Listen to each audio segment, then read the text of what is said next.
Tololo, also known as AK Alpha, is a standout among standard dolls, capable of easily eliminating enemies thanks to her high damage and mobility. In this guide, we will explore how to maximize her potential. We will cover gameplay fundamentals, determine the best attachments, identify the most beneficial neural keys, and analyze which characters synergize best with Tololo.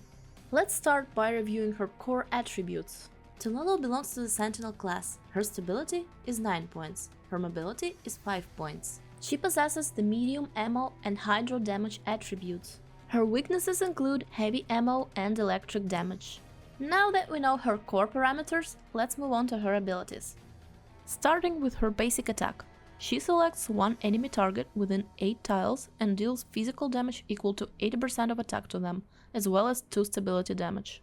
Now let's analyze her first skill. Tololo selects one enemy target within 8 tiles and deals hydro damage equal to 130% of attack to it. If phase weakness is exploited, gains 2 points of Confectance Index. This ability deals 3 stability damage and has a cooldown of 2 turns. Moving on to her second skill. AK Alpha selects one enemy target within 8 tiles and deals physical damage equal to 130% of attack to it. If she's under the effect of 2 or more buffs, it increases damage dealt by 20% and she gains 2 points of Confectance Index. This ability has a cooldown of 2 turns and deals 3 stability damage. Next, we have her ultimate. She selects one enemy target within 8 tiles and deals hydro damage equal to 180% of attack to it. Under the effect of 3 or more buffs, it increases damage dealt by 15% and reduces the skill's cooldown by 2 turns. This ability deals 4 stability damage and has a cooldown of 4 turns.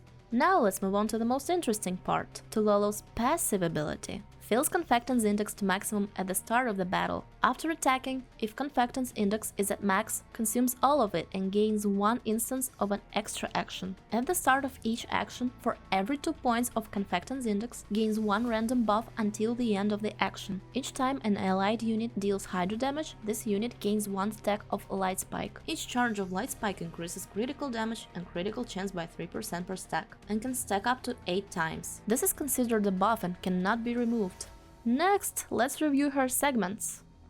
Out of all 6 upgrades, I would highlight her second, third, fourth, and sixth segments. Starting with the second segment. Her second skill now gets an enhancement. Under the effect of 3 or more buffs, this attack deals hydro damage, additionally gains 1 point of Confectance Index. Moving on to the third segment. It improves her ultimate. Under the effect of 3 or more buffs, it increases damage dealt by 30% and reduces the skill's cooldown by 3 turns. As for her fourth segment, it significantly enhances her passive ability by granting her 4 buffs for 2 turns. These buffs increase attack, critical hit chance, and elemental damage by 20%, while also allowing her attacks to ignore 30% of the enemy's armor. Finally, her sixth segment. Now, if Tololo's ultimate kills an enemy, she gains 1 point of Confectance Index. To summarize, Tololo's segments greatly enhance her performance. However, in the standard banner, I would still prioritize Changju, as her enhancements are far more useful and she's a clearly stronger character. Now let's move on to character builds.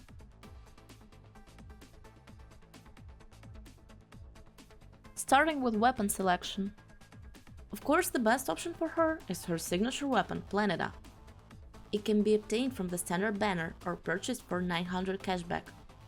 This weapon's trait provides an additional buff which synergizes perfectly with Tololo's abilities, and also grants additional weapon effects that amplify her active skill damage. Next is Gierno, which can be obtained through the paid battle pass. Like Planeta and all subsequent weapons, it grants a random buff when Tololo's health is at maximum. Additionally, this weapon enhances allies by providing them extra buffs. Another good option is Golden Melody, which also grants a buff at full health and slightly increases dealt damage. The last option is the purple version of QBZ. This weapon can be selected as a reward in the free battle pass or obtained from the standard banner. Like the previous weapons, it grants a random buff and slightly increases damage, making it a good choice if other signature weapons are unavailable. Now let's move on to attachment selection. The first recommended set is Hydro Boost. When dealing hydro damage, the damage is increased by 20%. Another good option is the Phase Boost set. deals 15% increased damage to targets with phase element debuffs. Now let's discuss substats. For the muzzle break, the best options are attack, critical chance, critical damage, and attack boost. It is important to note that the muzzle break is the only attachment that can roll a crit damage boost. For other attachments, the stats remain the same, except for critical damage. The priority order for substats is as follows: attack boosts, attack, critical chance, critical damage. Moving on to neural keys. Starting with fixed keys, the most optimal ones are first, second, and third. The first key increases Tololo's mobility in extra action, allowing her to move one additional tile. The second key allows us to apply a Hydro debuff lasting 2 turns after using her first ability on an enemy.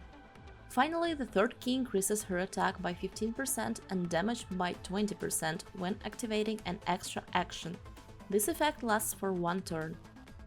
As for the common keys, I recommend taking her personal and the Sharkry keys. Beyond that, choose any keys that provide an attack boost and crit chance. Now let's discuss team composition.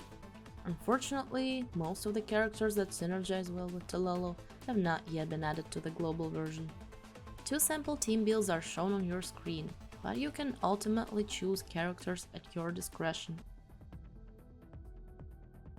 Final thoughts? Tololo is a fairly strong character, but remains overshadowed by more powerful QBZ and Perea, the latter of whom pairs well with Klukai. However, she is definitely not useless, especially if you're a beginner. And always remember, waifu gaming will always be better than metagaming. That's the end of the video. Want more guides? Check out our website GFL to help. You will find the link below this video. Thanks for watching and see you soon!